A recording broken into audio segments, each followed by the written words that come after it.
All right, Sherman. Audio is going to be horrible on this. You're going to have to pull my audio out and use it without that. I'm just going to jump right in because I want to keep this extremely short so you can actually use it. Basically, WP Bamboo was designed to work best with an article directory site. What I would suggest for you is to actually push an article directory site and plug in combination on your back end.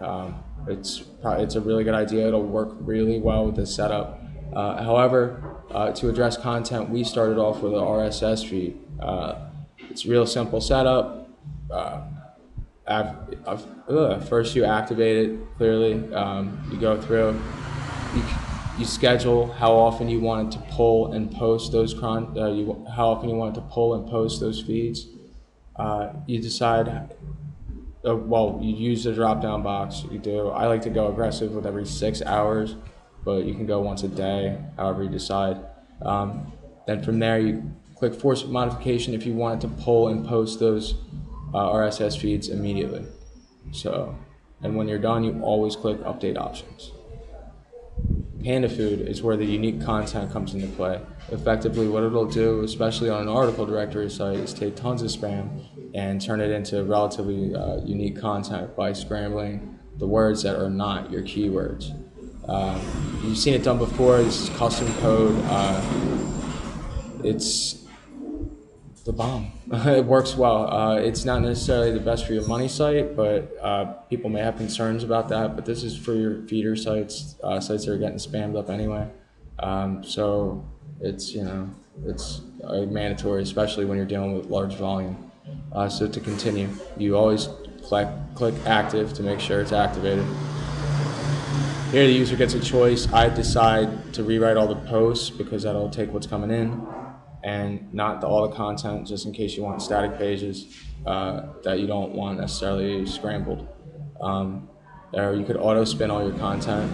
I don't necessarily like to do that too much either. But what I do like to do is add keywords into anchor links. So what it'll do is it'll pull these, since they're your stop words and they're not infracted upon by the way that the Panda Food portion of the plugin works.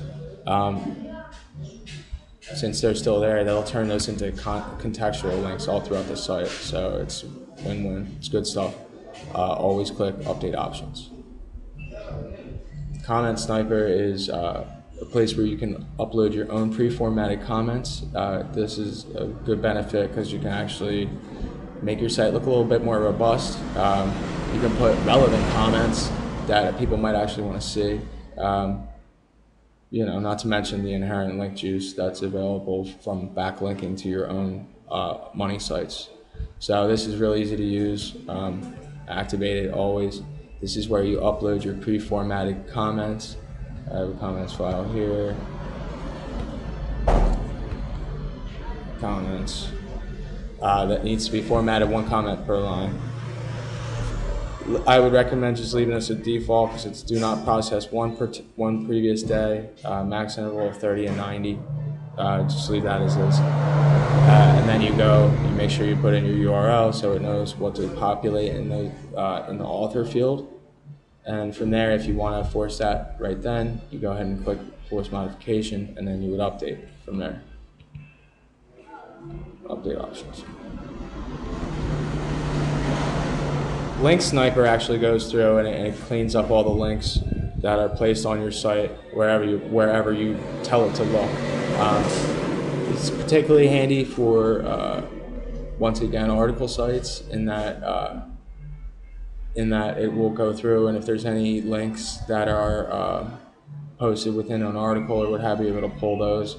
If it's posted within a comment, it'll do the same. So you set it up by leaving this blank and this blank, so it'll look for any, and then it'll pull and populate your new anchor links. You set your settings, your schedule, you update your options. Then you move on to Resource Protector, and then I'll pause this video and start video 2.